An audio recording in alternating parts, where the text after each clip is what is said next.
आदरणीय प्रधानमंत्री जी, उत्तर प्रदेश के आदरणीय मुख्यमंत्री जी, आदरणीय राज्यपाल महोदया, देश के आज विद्यमान सभी पंथ संप्रदायों का प्रतिनिधित्व करने वाले हमारे संत, ऋषि, आचार्य गण और समाज के सब स्तरों का प्रतिनिधित्व करने वाले निमंत्रित महानुभाव, आज का आनंद शब्दों में वर्णनातीत है और उसके वर्णन करने का प्रयास इसके पहले के वक्तव्यों में अच्छा हो गया है। यह भी बता दिया गया है और हम जानते भी हैं कि आज अयोध्या में रामलला के साथ भारत का स्व लौट के आया है।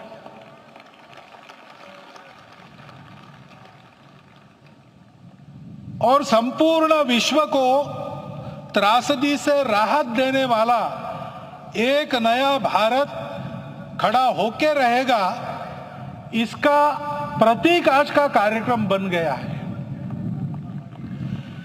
ऐसे समय में आपके उत्साह का, आपके आनंद का वर्णन कोई नहीं कर सकता। हम यहां पर अनुभव कर रहे, पूर्ण देश में यही वातावरण है।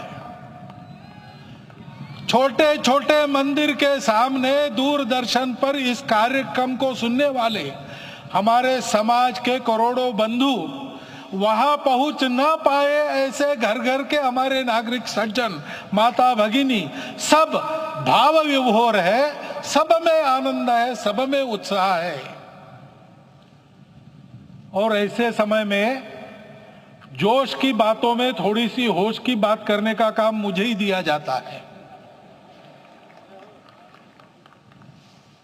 आज हमने सुना कि इस प्राण प्रतिष्ठा महोत्सव में पधारने के पूर्व प्रधानमंत्री जी ने कठोर व्रत रखा। जितना कठोर व्रत रखने को कहा था, उससे कई गुना अधिक कठोर व्रताचरण उन्होंने किया। मेरे पुराना उनसे परिचय है, मैं जानता हूं वो तपस्वी है ही, परंतु वो अकेले तप कर रहे हैं, हम क्या करेंगे। अयोध्या में रामलला आए, अयोध्या से बाहर क्यों गए थे, रामायण में क्यों गए थे बाहर, तो अयोध्या में कलह हुआ। अयोध्या उस पुरी का नाम है जिसमें कोई द्वंद्व नहीं, जिसमें कोई कलह नहीं, जिसमें कोई दुविधा नहीं।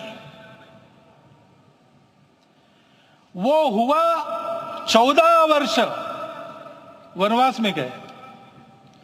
वो सब ठीक होने के बाद दुनिया के कलह को मिटा के वापिस आए। आज रामलला वापस फिर से आए हैं 500 साल के बाद।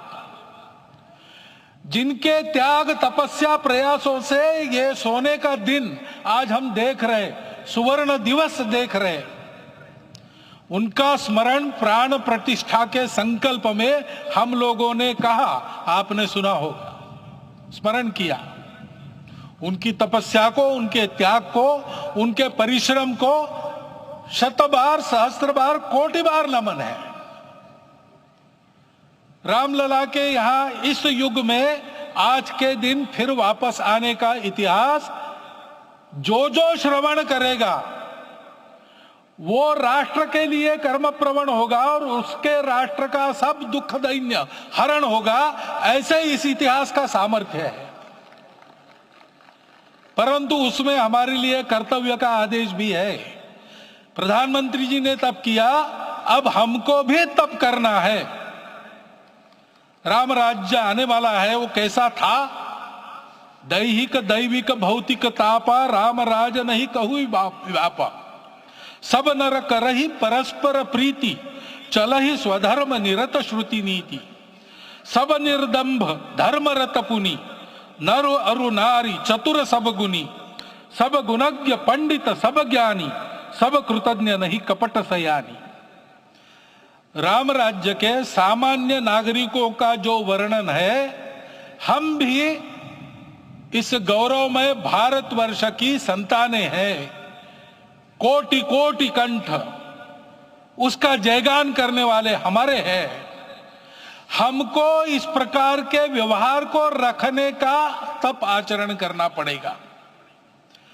हमको भी सारे कलह को विदाई देनी पड़ेगी।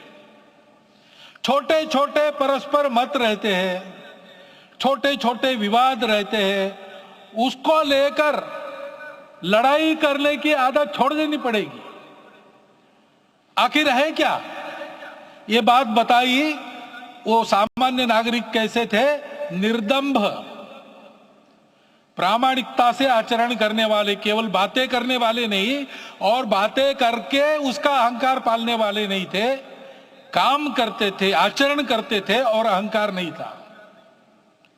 ऐसे वो थे और धर्मरत थे। यानी क्या थे? इस पर कठिन भाषा में प्रवचन बहुत लंबा हो सकता है, लेकिन थोड़े में धर्म के जो 4 मूल्य जिनकी चौखट पर धर्म है, ऐसा श्रीमद् भागवत में बताया है, सत्य करुणा शुचिता तपस, उसका आज हमारे लिए युगानुकूल आचरण क्या है?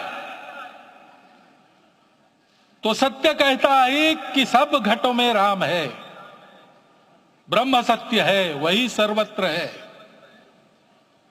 तो हमको ये जानकर आपस में समन्वय से चलना होगा, क्योंकि हम चलते हैं, सबके लिए चलते हैं, सब हमारे हैं, इसलिए हम चल पाते हैं।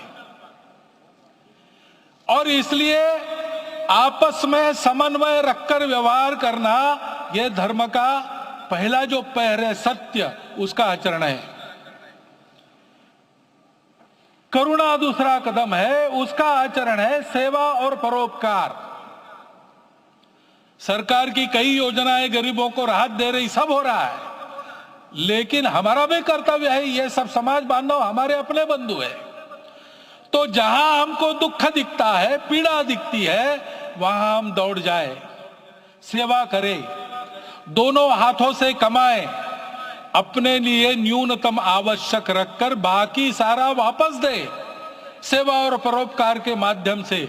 यह करुणा का अर्थ आज है। शुचिता पर चलना है, यानी पवित्रता होनी चाहिए। पवित्रता के लिए संयम चाहिए, अपने को रोकना है। सब अपनी इच्छाएं, सब अपने मत, सब अपनी बातें ठीक होंगी ही ऐसा नहीं, और होगी तो भी अन्यों के भी मत है, अन्यों की भी इच्छाएं हैं। और इसलिए अपने आप को संयम में रखते हैं तो सारी पृथ्वी सब मानवों को जीवित रखेगी। गांधी जी कहते थे, earth has enough for everyone's need but it cannot satisfy everyone's greed. तो लोभ नहीं करना, संयम में रहना और अनुशासन का पालन करना, अपने जीवन में अनुशासित रहना, अपने कुटुंब में अनुशासन रहना, अपने समाज में अनुशासन रहना। सामाजिक जीवन में नागरिक अनुशासन का पालन करना। भगिनी निवेदिता कहती थी कि स्वतंत्र देश में नागरिक संवेदना रखना और नागरिक अनुशासन का पालन करना, यही देशभक्ति का रूप है। इससे जीवन में पवित्रता आती है। और तपस का तो मूर्तिमान उदाहरण आपके सामने आज दिया गया। व्यक्तिगत तपस तो हम करेंगे, सामूहिक तपस क्या है? संगच्छध्वम संवदध्वम संवो मनांसी जानता। हम साथ चलेंगे, बोलेंगे आपस में, उसमें से एक सहमति का संवाद निकालेंगे, एक ही भाषा बोलेंगे, वो वाणी मन वचन कर्म समन्वित होगा और मिलके चलेंगे, अपने देश को विश्व गुरु बनाएंगे। ये तपस हम सबको करना है। 500 वर्षों तक अनेक पीढ़ियों ने लगकर परिश्रम करके, प्राणों का बलिदान देके, खून पसीना बहाकर आज ये आनंद का दिन सारे राष्ट्र को उपलब्ध करा दिया। उन सब के प्रति हमारे मन में कृतज्ञता है। मैं यहां बैठता हूं तो मेरे मन में विचार आता है कि मुझे बिठाया, मैंने क्या किया। वो तो जो उन्होंने किया उसका प्रतिनिधि भी मुझे बनाया गया है। उस प्रतिनिधि के नाते मैं ये अवदान स्वीकार करता हूं और उन्हीं को अर्पण करता हूं। परंतु उनका ये व्रत हमको आगे लेके जाना है। जिस धर्म स्थापना विश्व में करने के लिए राम का अवतार हुआ था, उस धर्म स्थापना को अनुकूल स्थिति अपने आचरण में अपने देश में उत्पन्न करना, यह अपना कर्तव्य बनता है। रामलला आए हैं हमारे मन को आह्लादित करने के लिए, उत्साही करने के लिए, प्रेरणा देने के लिए, साथ साथ इस कर्तव्य की याद दिलाकर उसमें कृति प्रवण करने के लिए आए हैं। उनका आदेश सर पे लेके हम यहां से जाए। सब लोग तो यहां आ नहीं सके, लेकिन वो सुन रहे, देख रहे। अभी इसी क्षण से इस व्रत का पालन हम करेंगे तो मंदिर निर्माण पूरे होते होते विश्व गुरु भारत का निर्माण भी पूरा हो जाएगा। इतनी क्षमता हम सबकी है। इसका मैं एक बार स्मरण देता हूं, आप सबको धन्यवाद देता हूं और मेरे 4 शब्द समाप्त करता हूं।